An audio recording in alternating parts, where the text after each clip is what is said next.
The Great Hall of the Galactic Council was the largest room ever built by any species in known space. It was made of crystal that had been grown over thousands of years, and it could hold more than 10,000 beings at once.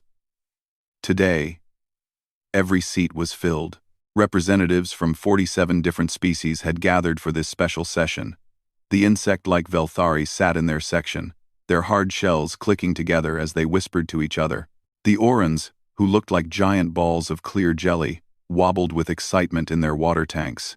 The Krath, who stood 3 meters tall and had 4 arms covered in thick gray skin, beat their chest plates with their fists. The sound echoed through the hall like drums of war. Everyone knew why they were here. Everyone except the humans.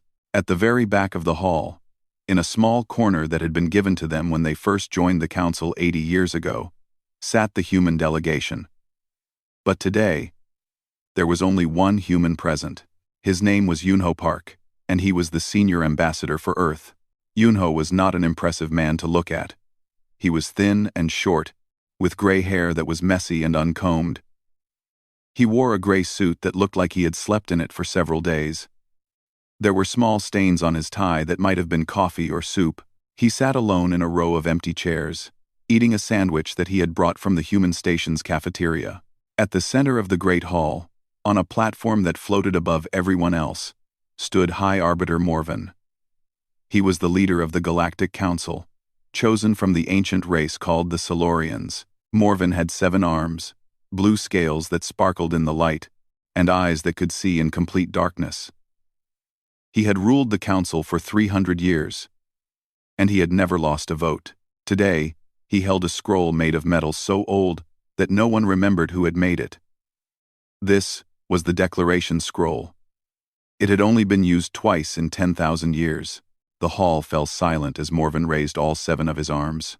"Brothers and sisters of the galaxy," he said. His voice was deep and powerful, and it was translated instantly into every language through small devices that each delegate wore. "We gather today to address a threat that has grown too large to ignore.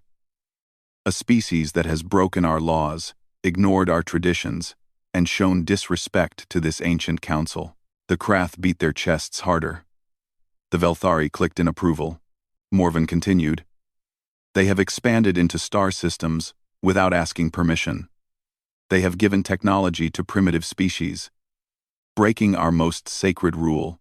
And when we asked them to register their genetic information, as all council members must do, they refused." He unrolled the scroll slowly, dramatically. "For these crimes, and for the safety of all civilized species, the Galactic Council hereby declares total war upon the species known as humanity." The hall exploded with noise. Roars, clicks, screams, and sounds that human ears could not even hear filled the crystal chamber. Thousands of delegates stood and cheered. The Krath warriors raised their weapons and howled. The Orans turned bright red with excitement. It was the moment they had been waiting for. The young species would finally be put in their place. But in the back of the hall, Yunho Park did not move. He took another bite of his sandwich. He chewed slowly. He looked up at the celebrating crowd with mild interest, the same way someone might look at a slightly unusual bird outside their window. Then he shrugged. He reached into his old leather briefcase, pulled out a newspaper that was 3 days old, and opened it to the crossword puzzle section. He found a pen in his pocket and began filling in the answers. The cheering slowly died down. One by one, the delegates noticed the human. They saw him sitting there, calm and quiet, reading his newspaper as if nothing had happened. The Great Hall fell silent again. High Arbiter Morven stared at the human ambassador with all 6 of his eyes. His blue scales shifted to a confused purple. "Did the human not hear me?" he asked. His voice was uncertain now. Yunho did not look up. He wrote a word in his crossword puzzle. He frowned slightly, erased it, and wrote a different word. "Ambassador of Earth," Morven called out, louder this time. "You have heard the declaration. Your species is now at war with the entire Galactic Council. 47 species have united against you. Do you have nothing to say?" Yunho licked his thumb and turned the page of his newspaper. A Krath warrior named Goroth stood up from his seat. He was the largest of his kind, covered in battle scars from 100 victories. "The human is afraid," he shouted. "He is frozen with fear. This is why they will be easy to destroy." Some delegates laughed nervously, but others were not so sure. There was something strange about the human's calmness. It was not the stillness of fear. It was something else. Morven floated down from his platform. His 7 arms moved in patterns that showed his frustration. He walked through the hall, past rows of delegates who moved aside for him, until he stood directly in front of the human section. "Ambassador Yunho Park," he said, pronouncing each word carefully. "As the leader of this council, I demand a response. Your species has been given a declaration of war. What do you say to this?" Yunho finally looked up from his newspaper. His eyes were calm and steady. He had the look of a man who had seen many things in his life, and was no longer surprised by any of them. He said. "Oh, yes. The war thing. I heard you." "And?" Morven asked. "What is your response? Will you beg for mercy? Will you offer surrender? Will you call your government and tell them to prepare for destruction?" Yunho thought about this for a moment. He folded his newspaper and placed it on the seat next to him. "I suppose I should call someone," he said. "My assistant is late. She was supposed to bring me coffee 20 minutes ago. The coffee here is terrible, you know. Too bitter. Humans prefer it with more sweetness." Morven's scales turned bright red with anger. "You speak of coffee? At a time like this? What else would I speak of?" Yunho asked. He seemed genuinely confused by the question. "The war? That matter is already settled. It was settled before your grandfather was born, Arbiter." Before Morven could respond, the doors of the Great Hall opened. A young human woman rushed in, her shoes making loud sounds on the crystal floor. She carried 2 cups of coffee and looked very stressed. She was about to apologize for being late when she noticed that every single being in the hall was staring at her. She said. "Did I miss something?" The young woman standing at the entrance of the Great Hall was named So-hee Han. She was 28 years old and had been working as a junior diplomatic attaché for 3 years. She had studied alien cultures at the best university on Earth. She had learned 7 different alien languages. She had trained for situations exactly like this one, but nothing had prepared her for 10,000 aliens staring at her like she had grown a second head. She walked quickly to the human section, her coffee cups shaking slightly in her hands. She sat down next to Ambassador Park and handed him one of the cups. "Thank you, So-hee," Yunho said. He took a sip and made a face. "Still too bitter. I told them to add more sugar." "Ambassador," So-hee whispered, leaning close to him. "Why is everyone looking at us? What happened?" "They declared war on humanity," Yunho said. He said it the same way someone might say the weather was cloudy today. So-hee nearly dropped her coffee. "They did what?" "War. The whole 47 species against Earth thing. It happened about 5 minutes ago. You missed the scroll. It was very dramatic. Lots of arm waving." So-hee's face went through several colors. First white with shock, then red with panic, then a strange gray as she tried to understand why her boss was so calm. She had studied Yunho Park's record before joining his team. He was famous for staying calm in difficult situations. Once, during a negotiation with the Krath, a warrior had held a blade to his throat. Yunho had asked the warrior if he could finish his tea first. But this was different. This was war against their entire species. "Shouldn't we do something?" she asked. "Contact Earth? Call the president? Send a message to the fleet?" Yunho took another sip of his coffee. "The fleet already knows. They knew this would happen before we left Earth. Would you like to do the crossword with me? I'm stuck on 14 down." High Arbiter Morven had been watching this conversation with growing frustration. His 7 arms were moving in patterns that the translation devices could not interpret, but which clearly showed his anger. "Human ambassador," he shouted, "you will explain yourself. Why do you sit there drinking coffee when your species faces destruction?" Yunho sighed. It was the sigh of a teacher dealing with a student who had not done their homework. "Arbiter Morven," he said. "May I ask you a question?" Morven was surprised by this. In 300 years, no one had interrupted his anger to ask a question. "What question?" "How many ships does your combined fleet have?" Morven's scales shifted to a proud gold color. This was a question he was happy to answer. "The combined fleet of the Galactic Council numbers 800,000 vessels, 300,000 warships, 200,000 support craft, and 300,000 troop transports. It is the largest military force ever assembled in the history of the galaxy." The hall filled with proud sounds from the delegates. The numbers were impressive. No single species could stand against such a force. Yunho nodded slowly. "That is a lot of ships. Very impressive. Admiral Dongwu Choi will be pleased." "Pleased?" Morven asked. "Why would your admiral be pleased to face such overwhelming force?" "He has been complaining lately," Yunho explained. "He says the training simulations are getting too easy. Our young officers are getting bored. He has been asking for a real challenge." He paused and smiled slightly. "I suppose 800,000 ships might keep them busy for an afternoon." The hall went quiet again. The Krath warrior Goroth stood up, his forearms clenched into fists. "The human lies!" he roared. "Humanity has only been in space for 80 years. They have perhaps 10,000 ships at most. They are trying to trick us with words." Many delegates nodded in agreement. It made sense. Humanity was young. They had only discovered faster-than-light travel 8 decades ago. They had joined the council as beggars, asking for scraps of technology and trade agreements. How could they possibly have a military force worth mentioning? But so he had noticed something. Ambassador Park's coffee cup had stopped shaking. His hands were perfectly steady, and there was a look in his eyes that she had never seen before. He was not pretending to be calm. He was calm. Truly. Deeply calm. "Ambassador," she whispered. "What do you know that I don't?" Yunho turned to look at her. For a moment, he seemed like a completely different person, not a tired old man in a wrinkled suit, but something older and harder. "Do you know why I was chosen for this position, Sohee?" She shook her head. "Because 40 years ago, I was a soldier.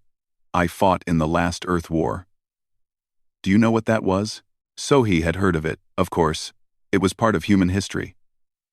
But it was not something people talked about much anymore. "It was the war that almost destroyed humanity," she said quietly. "Correct. 3 billion people died. We burned half of our own planet. And do you know what we learned from that? That war is terrible?" Yunho shook his head. "No. We already knew that. What we learned was something else. We learned that we were very, very good at it. Too good. If we kept fighting each other, we would destroy ourselves completely." He stood up slowly, setting down his coffee cup. "So we made a decision. When we discovered we were not alone in the universe, when we learned about the Galactic Council and all these ancient species, we made a choice. We would never fight each other again. We would save all our strength, all our weapons, all our anger, for the day when the galaxy came for us." High Arbiter Morven heard these words, and for the first time, he felt something cold in his chest. "What are you saying, human?" Yunho looked up at the Arbiter with eyes that had seen too much death and were no longer afraid of anything. "I am saying, Arbiter, that humanity has been preparing for this exact moment for 80 years. Every scientist, every factory, every credit we could spare, has gone into one single purpose." He smiled, and it was not a friendly smile. "Building the largest military force the universe has ever seen." Sohee stared at her boss with her mouth open. In that moment, she understood why the coffee had not mattered. Why the crossword puzzle had been more interesting than a declaration of war. The Galactic Council had just made the worst mistake in their history, and Ambassador Yunho Park had known it all along. "You're bluffing," Morven said. But his voice was not as confident as before. "Am I?" Yunho reached into his pocket and pulled out a small device. "Would you like me to prove it?" The small device in Yunho's hand looked simple. It was black and rectangular, no bigger than his thumb. But when he held it up, So he noticed that every alien in the Great Hall leaned back slightly. They did not know what it was, but they were suddenly afraid of it.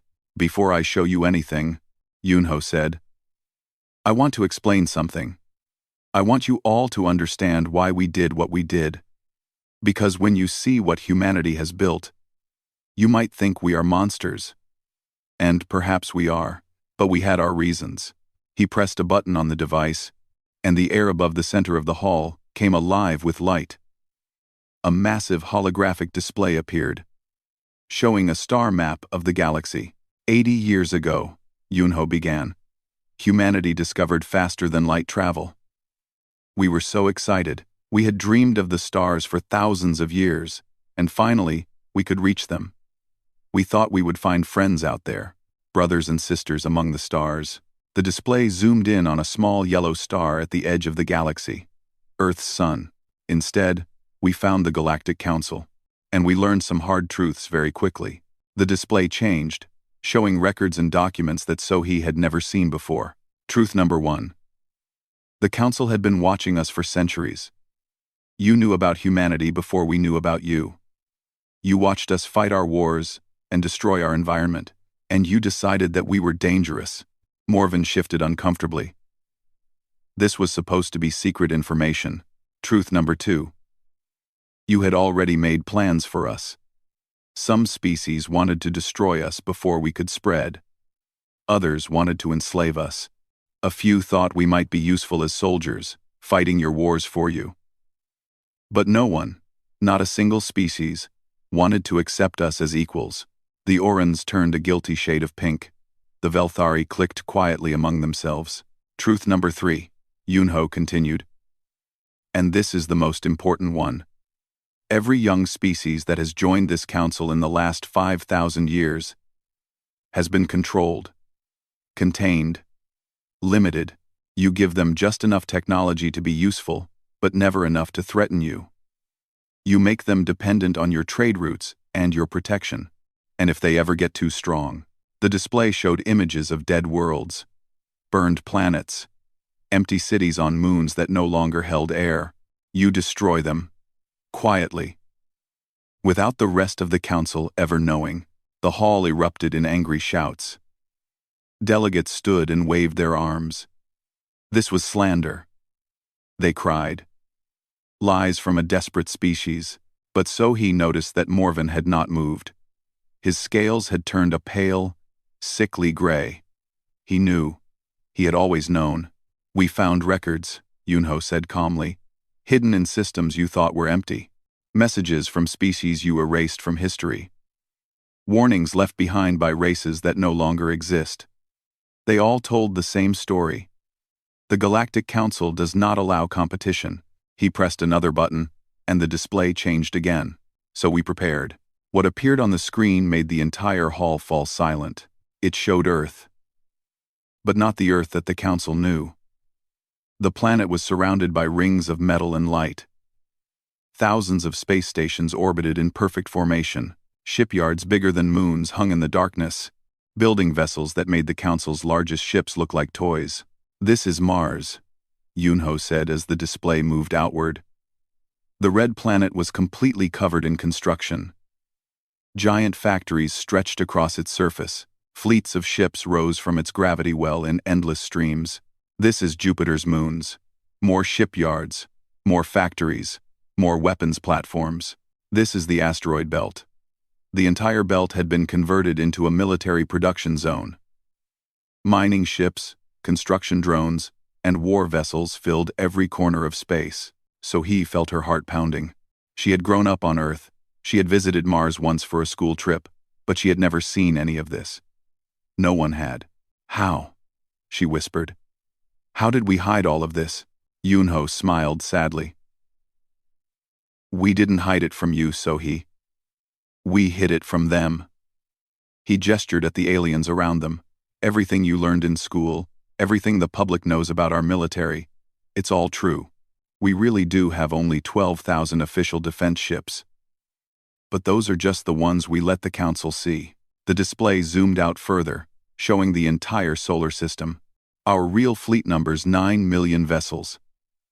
We have weapons that can crack planets in half. We have shields that can block the energy of a star. We have soldiers on every colony, trained from birth for a war we hoped would never come. Goroth, the Krath warrior, was on his feet. His gray skin had turned pale. This is impossible. No species could build such a force in 80 years. It would take thousands of years. It would, Yunho agreed, if you were building it the way you build things. But humans are different. When we want something badly enough, we find ways to make it happen.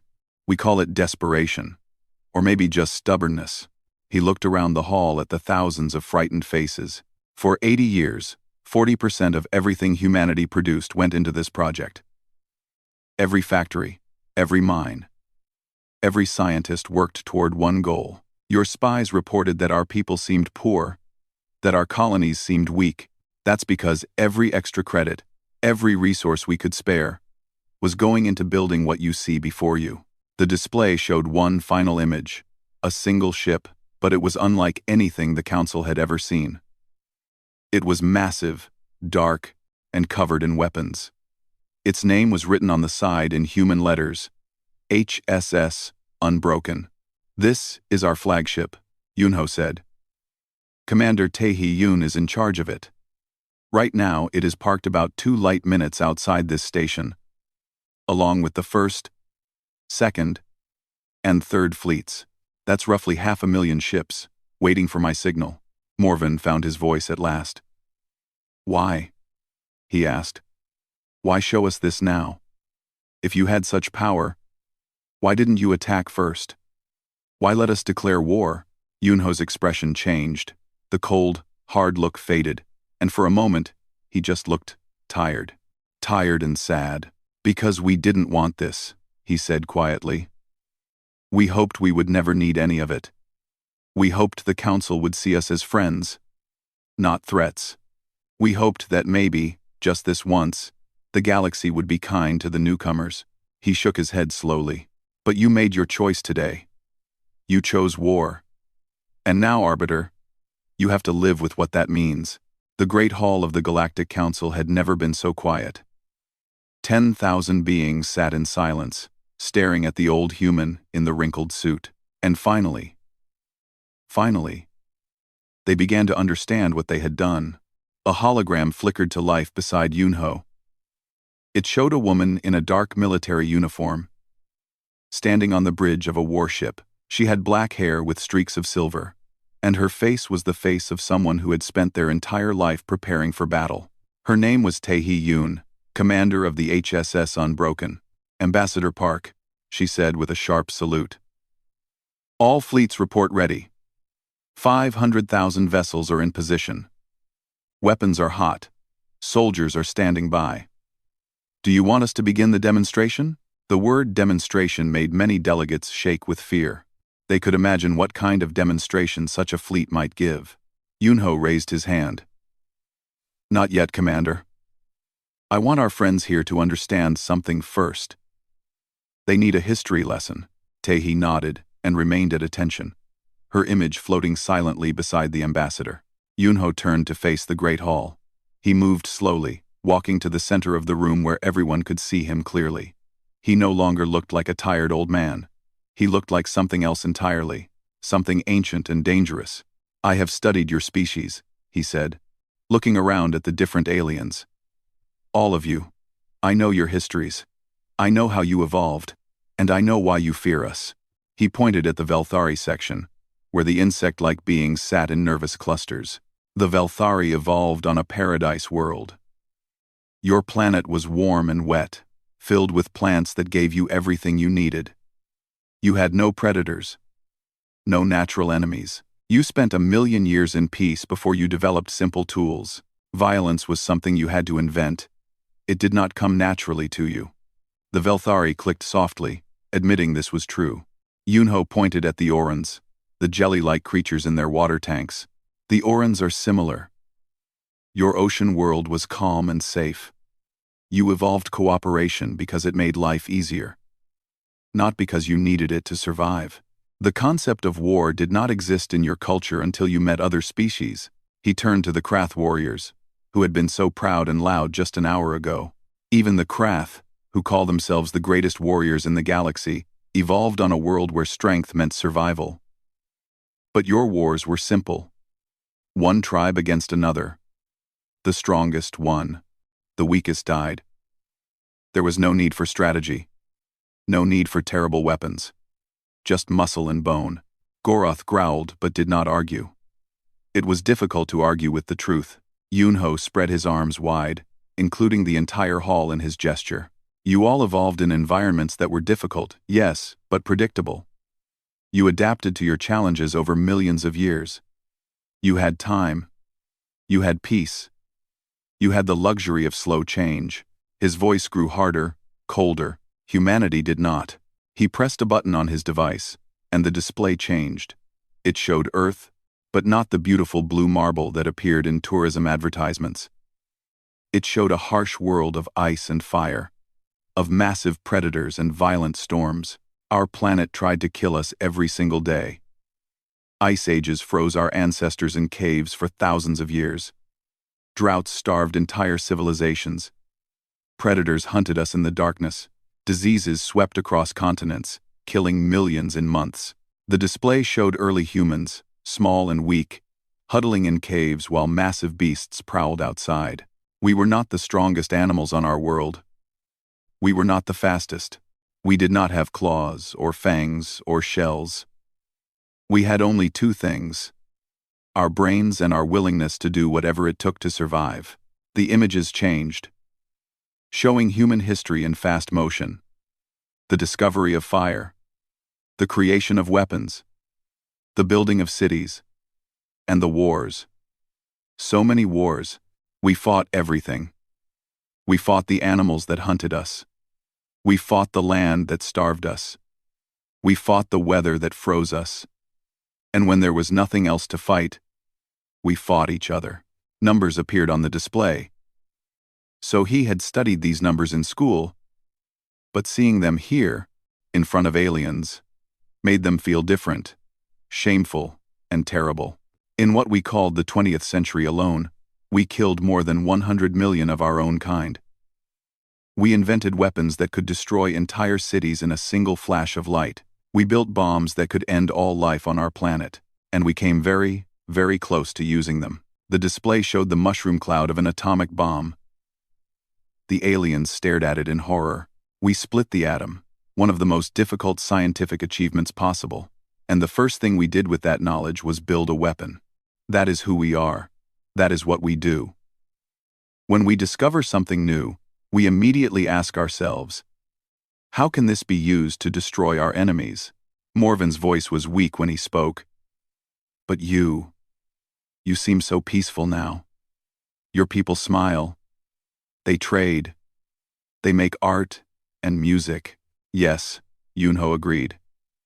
We do all of those things. We love art and music and food and family. We build beautiful things. We dream beautiful dreams. But underneath all of that, we are still what we have always been: survivors, fighters, the children of a world that never stopped trying to kill us. He walked closer to Morven, close enough to touch. Do you know what the most dangerous animal on Earth was, Arbiter? It was not the great predators with their teeth and claws. It was us. We hunted every dangerous species on our planet to extinction. We changed the very climate of our world. We bent nature to our will, through pure, stubborn determination. Taehee's hologram spoke up. Ambassador, shall I tell them about the last Earth War? Yunho nodded. Please, Commander. Taehee's expression was grim. 60 years ago, humanity nearly destroyed itself. It was not a war of nations. It was everyone against everyone. The reasons no longer matter. What matters is that 3 billion people died. Half of our planet was burned. Our cities were ruins. Our children were starving. She paused, letting the weight of those words settle. And from that hell, from that absolute destruction, we rose again. In just 60 years, we rebuilt everything. And then we built more. Because we learned a lesson in that fire. What lesson? Morven asked. Yunho answered.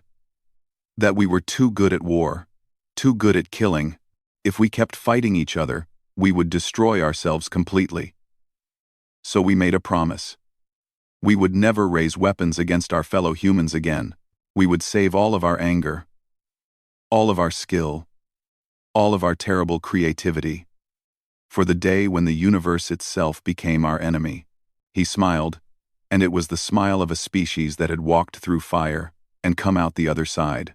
Today, Arbiter, you made the universe our enemy. And now you get to see what happens when humanity stops holding back. The Great Hall of the Galactic Council had become a place of fear. The crystal walls that had seemed so beautiful before now felt like the walls of a prison. The 10,000 delegates who had cheered for war just an hour ago sat in stunned silence, watching the human ambassador with new eyes. Yunho Park stood in the center of the hall, no longer looking small or weak. The wrinkles in his suit no longer seemed careless. They seemed like a disguise that he had finally removed. So, Morven said slowly, his voice barely a whisper, you could have attacked us at any time. You could have destroyed the council before we even knew you were a threat. Why didn't you? Yunho was quiet for a long moment. When he spoke, his voice was softer than before. Because we didn't want to. He walked back to the human section and sat down next to So-hee. He picked up his coffee cup, looked at it, and set it down again. I told you earlier about the last Earth War. 3 billion dead. Our planet in ruins. I was a young soldier then. Barely 20 years old. I watched my city burn. I held my brother as he died from radiation sickness. I buried my parents in a mass grave with thousands of others because there was no time for individual funerals. The hall was completely silent. After that war, humanity made a choice. We decided that we would never start another war. We would build the greatest military force in history, yes. But we would only use it to defend ourselves, never to conquer. Never to destroy, first. Because we knew, better than anyone, what war really costs. He looked up at Morven with eyes that held old pain. We came to the stars hoping to find something different. We hoped that maybe, after all our suffering, the universe would give us a chance at peace. We hoped to find friends, partners, a family among the stars. His voice grew bitter. Instead, we found a council that had already decided we were dangerous. We found species that wanted to destroy us, enslave us, or use us as weapons. We found that the galaxy was just as cruel as our own history. So-hee felt tears forming in her eyes. She had never heard any of this before. No one had told her about the secret military, about the preparations, about the fear that had driven humanity to build such terrible weapons while pretending to be weak. But still, Yunho continued, we didn't attack. We waited. We hoped things would change. We thought maybe if we were patient, if we proved ourselves to be good neighbors, the council would accept us eventually. He stood up again, and this time his voice was hard. Instead, you declared war on us. And do you know why? Because we helped a dying species survive. Because we expanded into empty star systems that no one was using. Because we refused to give you samples of our blood and DNA to be registered like animals in a zoo. The delegates shifted uncomfortably. When Yunho said the reasons out loud, they sounded small, petty, stupid. So, now we have a problem, Arbiter. You have declared war on a species that has spent 80 years preparing for exactly this moment. You have forced us to show our true strength, and now you have to decide what happens next. Morven's 7 arms hung limply at his sides. What? What are our options? Yunho held up one finger. Option 1. We fight. Your 800,000 ships against our 9 million. Your weapons against technology you don't even understand yet. I will not lie to you, Arbiter. If we fight, you will lose. It will not even be close. And when it is over, the Galactic Council will no longer exist. The delegates shuddered. Some of the Orans had turned completely clear with terror. Yunho held up a second finger. Option 2. You surrender. You withdraw your declaration of war. You apologize to humanity. And more importantly, You apologize to the Hilari, the dying species we saved, for trying to punish us for helping them. And then we sit down and we talk, like civilized beings, about how we can build a galaxy that is fair to everyone, not just the ancient species who got here first. Morven stared at him. You would let us surrender? After everything? I told you. Yunho said tiredly. We didn't want this. We never wanted this. We just want to live in peace. We want our children to grow up without fear. We want to explore the stars and make friends and discover wonderful things. That is all we have ever wanted. He reached down and picked up his newspaper again. He looked at the crossword puzzle he had been working on earlier. The choice is yours, Arbiter. You have 1 hour to decide. After that, Commander Yoon will begin the demonstration, and it will be too late for options. .com. He sat down, found his pen, and began filling in another word. The hall exploded into chaos. Delegates screamed at each other. The Krath demanded to fight anyway, to die with honor. The Velthari wanted to surrender immediately. The Urans could not stop shaking. Morven floated back to his platform, his mind spinning. He had ruled the council for 300 years. He had always known what to do, but now, for the first time in his long life, he was completely lost. So he leaned close to Yunho. Do you think they'll surrender? Yunho filled in another word on his crossword. Yes. How can you be sure? Because they have children too. And no matter how proud they are, no matter how angry they are, they will not sacrifice their children for their pride. That is the one thing all species have in common. The love of parents for their children. He was right. It took only 17 minutes for the vote. 47 species, one by one, voted to withdraw the declaration of war. Even the Krath voted yes in the end, though Goroth looked like he was swallowing poison as he did it. High Arbiter Morven descended from his platform one final time. He stood before Yunho Park, looking older and smaller than he had at the beginning of the day. The Galactic Council formally withdraws its declaration of war against humanity, he said. We apologize for our actions. We apologize to the Hilari people. And we agree to begin negotiations for new treaties that are fair to all species. Yunho stood up and offered his hand in the human gesture of peace. Morven hesitated, then reached out with one of his 7 arms and took it. Thank you, Arbiter, Yunho said. You made the right choice. Did we have any other choice? Yunho smiled. It was a kinder smile this time. There is always a choice. That is the first lesson humanity learned. No matter how bad things get, no matter how hopeless the situation seems, there is always a choice. Today, you chose peace. And that means there is hope for all of us. He picked up his briefcase and his newspaper. Sohee stood beside him, still processing everything that had happened. Oh, Arbiter, Yunho said as he walked toward the exit. One more thing. Yes? The word I was looking for. 14 down, 7 letters. He tucked the completed crossword under his arm. The answer was hopeful. The doors of the Great Hall closed behind him, and the galaxy was never quite the same again.